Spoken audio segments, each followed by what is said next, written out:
Member for Port Moody-Burquitlam. Thank you, Mr. Speaker.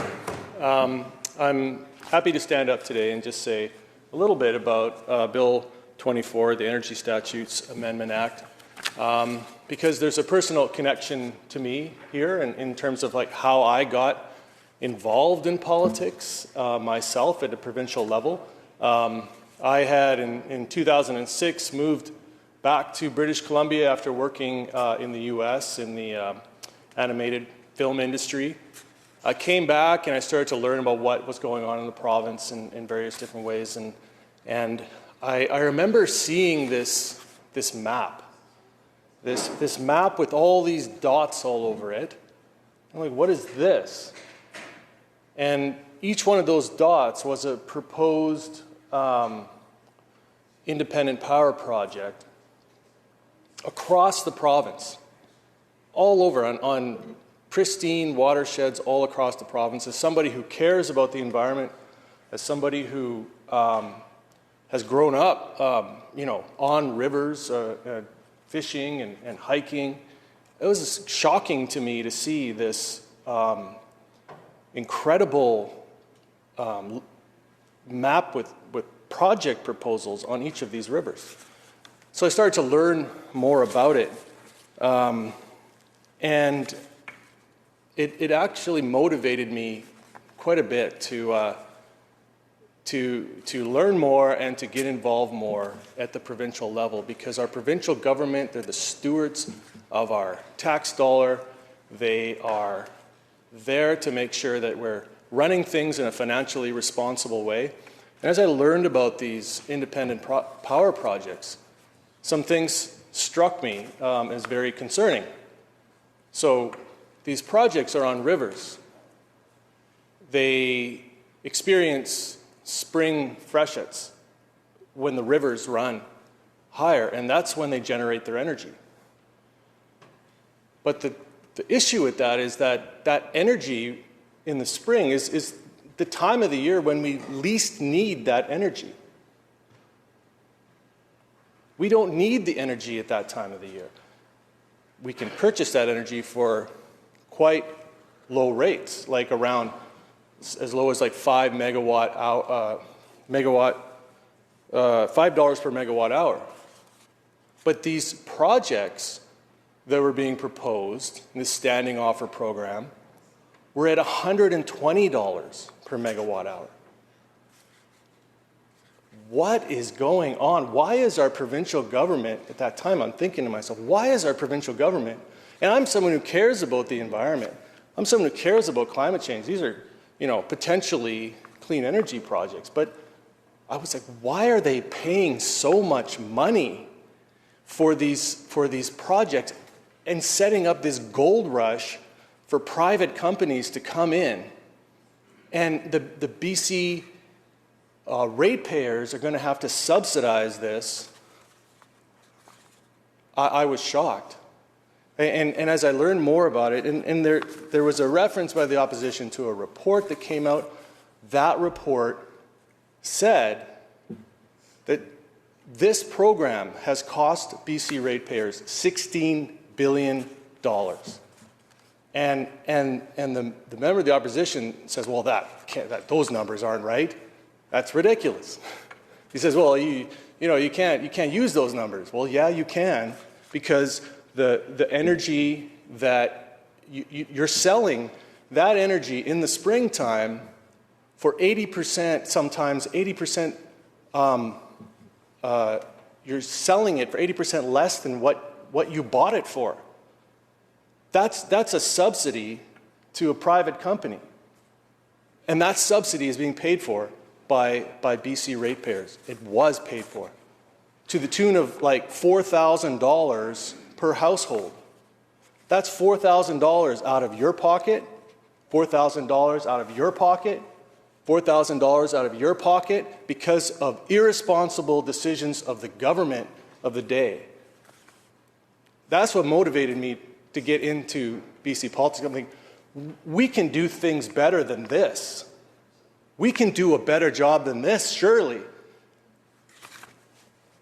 So how did this happen? Like, just This bill today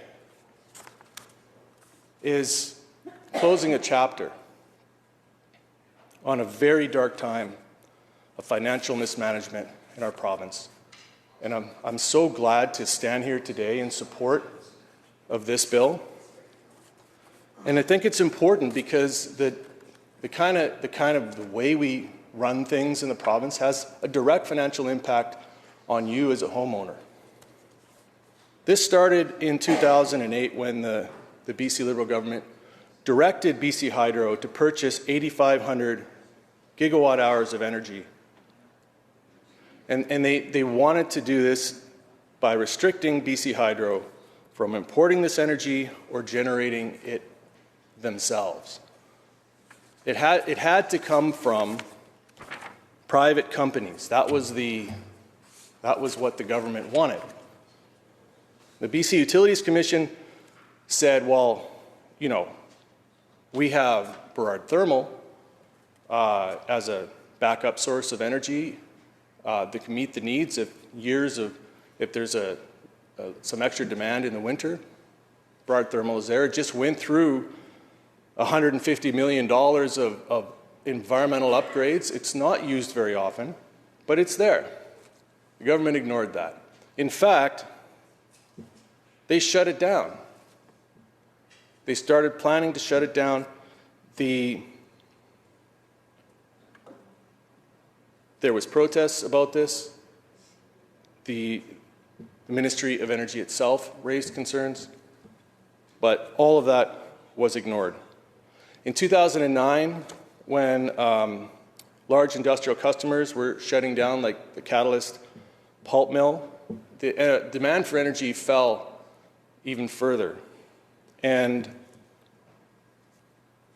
how did the government respond to that information? As the report, the ZAP report says, quote, government did not heed the warning. Government could have and should have stopped the IPP procurements. If they had stopped, the total impact to BC Hydro ratepayers would have been avoided. End quote.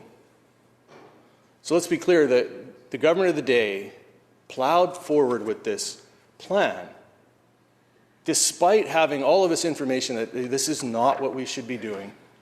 And the people of BC ended up footing the bill for this incredible mismanagement of our electrical utility. It's not the only Crown corporation that the government had financially mismanaged, but I won't talk about ICBC right now. So, Mr. Speaker, your government, what they do, it matters. And we're doing things differently. We're doing things the proper way. The way they did it then, just plowing ahead, doesn't matter. We're just going to waste all this money. We're going to give it all to private companies. You don't need the energy. It doesn't matter. Doesn't matter. That's not the way we're doing things right now. In April of this year, BC Hydro issued a request for proposals to require 3,000 gigawatts per year of clean electricity. And this is a competitive call for power. And it requires a minimum 25% First Nations equity ownership in these projects. That's the way we should be doing things. A competitive call for power, not setting some rate far astronomically above anything that's reasonable, as the previous government did. Then there's also another program, $140 million, that we're contributing to the BC Indigenous Clean Energy Initiative to support First Nations communities with smaller projects that aren't part of this program. So this is a responsible way of moving forward. This is how a responsible government that knows how to manage a Crown corporation, knows how to manage people's finances. That's how you do it. Look at the results. BC Hydro rates are 15.6% lower than the cumulative rate of inflation over the past 7 years. Lower than the rate of inflation.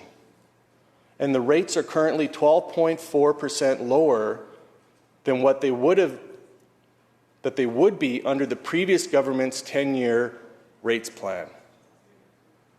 So that's how we're doing things, Mr. Speaker. We're managing BC Hydro in a much more responsible manner. And I wanted to stand up today just to say a few words about that because this bill, like I said, closes that chapter. We can move forward now in a good way with our finances and look forward to a very bright future in how we're acquiring energy going forward. Clean energy for the people of this province and a clean, bright future for all of us. Thank you, Mr. Speaker.